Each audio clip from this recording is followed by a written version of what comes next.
Hello everyone, welcome to another video. Got an unboxing today of this Radeon 9250 that I picked up off eBay. It was sold as unused, but opened and untested as well. So I'd look through the seller's other stuff. They had another graphics card, which was a 7300 GT, also unused and untested.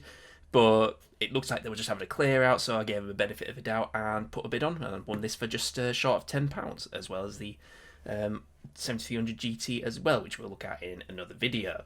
So yeah, let's take a look at the box here. We'll start off. So it's 128 megabytes DDR, contains CRT, DVI, and TV out, and is a PCI card. So the 9000 series was 2004, I believe.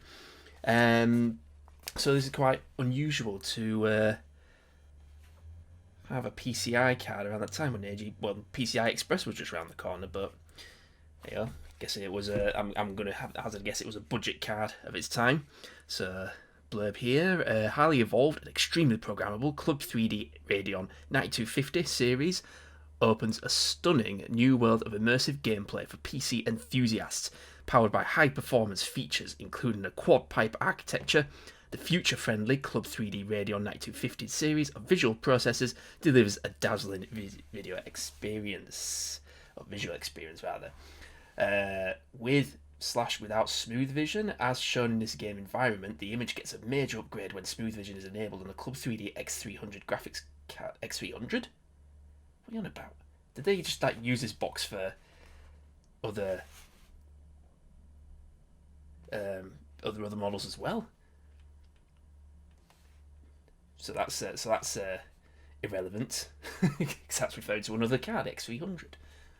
What? Anyway, specifications: performance 120 megabytes, 64-bit DDR1 memory, 4 pixel pipelines, 240 MHz engine speed, 200 MHz memory speed, 400 MHz RAM DAC 10-bit. Main features: Charisma Engine 2, Smart Shader Technology, Smooth Vision, Hyper Z2, Full Stream, Video Immersion, 2 DVD playback, and Hydra Vision multi-display control. In my opinion, that's just a lot of marketing spiel, and I don't really have high hopes for this card, quite frankly. But I figured, given the price, I was quite intrigued by. When I saw someone else talking about it, I thought, oh, I'll have a look into that myself. Sounds interesting. So PCI, but of course we got obligatory animated waifu on both front and back, as was the case with my graphics card at that time. All right, let's get this opened and let's have a look. So, okay, we've got some the usual gubbins. We've got the heck is this? WF Panda Junior in Africa, so it looks like some sort of kids edutainment kind of software. Quick installation guide, which has nothing to do with the card in question. It's either for AGP or PCI Express cards. A couple more discs here. What we've got? So we've got one with Power DVD 5, and I'm assuming this would be the drivers and whatnot. Nice little case sticker there.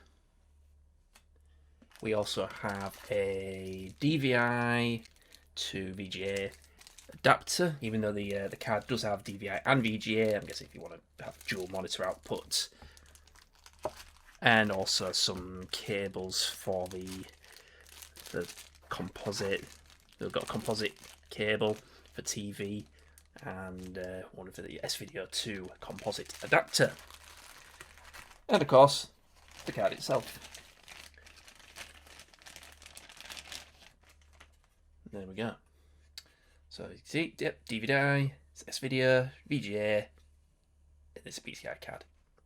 So let's get it in the system and test it out. So this is the system I'll be using the 9250 with. The CPU is an Athlon XP 2600 Plus on the Socket 462 platform.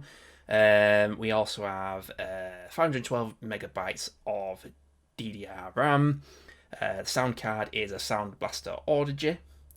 Now I've already tried this card out on other systems, and for some reason I can't seem to get it working. I don't know why. I don't know whether it's particular about what PCI slot it goes in. Like on this one, for example, I tried putting the card below the AGP slot, it wouldn't work, so I moved it to another slot, and it happens to work. So it's very particular. I don't know what's going on. So this is the other one. I was like, I'll just test it out on this one.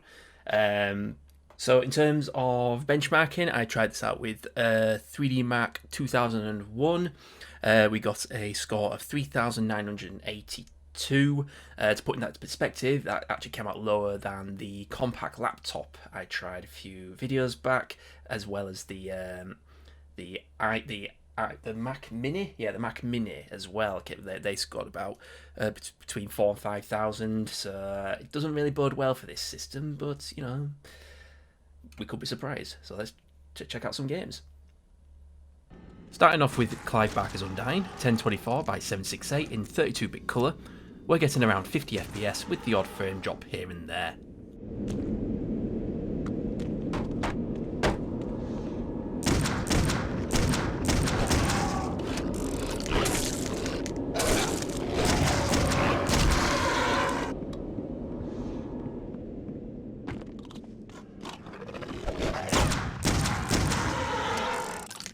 Morrowind, 800 by 600 with pixel shading turned off and view distance set to low.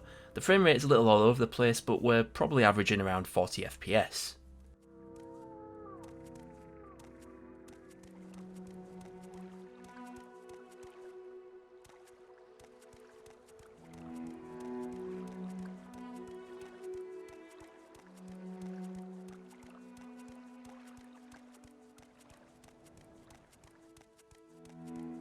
Dungeon Siege, 1024 by 768, high texture, we're getting at least 20 FPS, but for a game like this, it's still playable.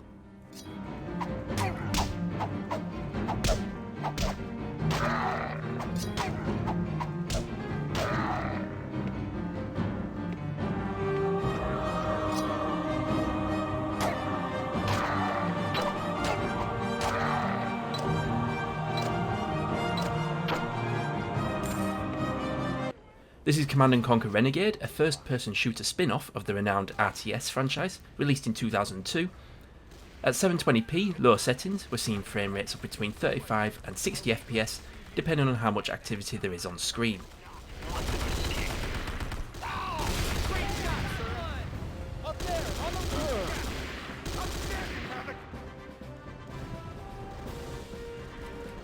Come and get it! Tucker Race Driver 1024 by 768 with medium settings. We're barely getting 20 FPS, but the game is still playable.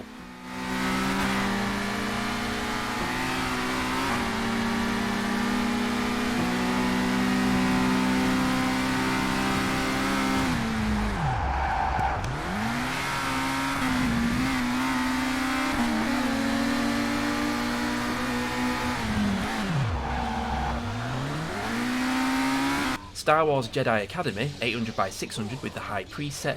The frame rate is all over the place here, depending on how much is going on screen, particularly in the multiplayer mode that I'm playing here.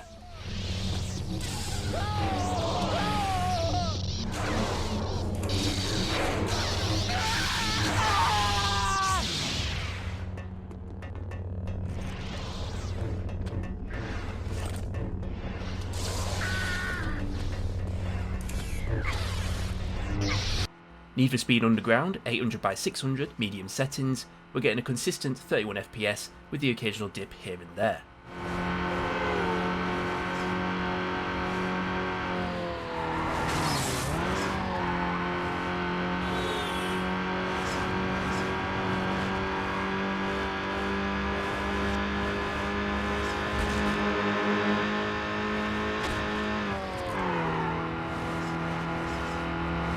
Prince of Persia Sands of Time, 800 by 600, medium settings, averaging 21 FPS here.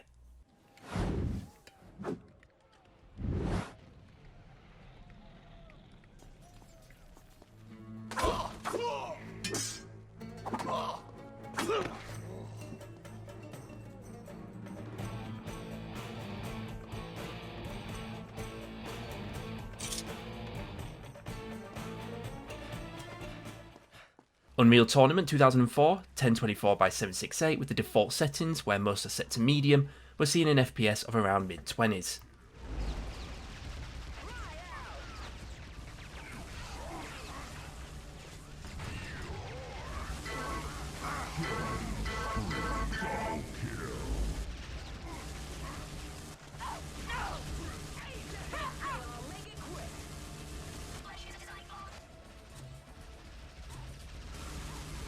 And finally, Far Cry 800 by 600 with low graphic settings. We're seeing frame rates of in the high 20s in this outdoor section. Indoors, this can be higher. For you, chump. Bite my ass.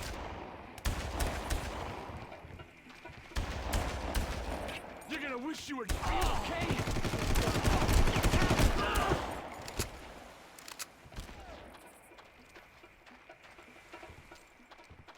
So I was pretty surprised about how capable this card is, despite being on the on PCI.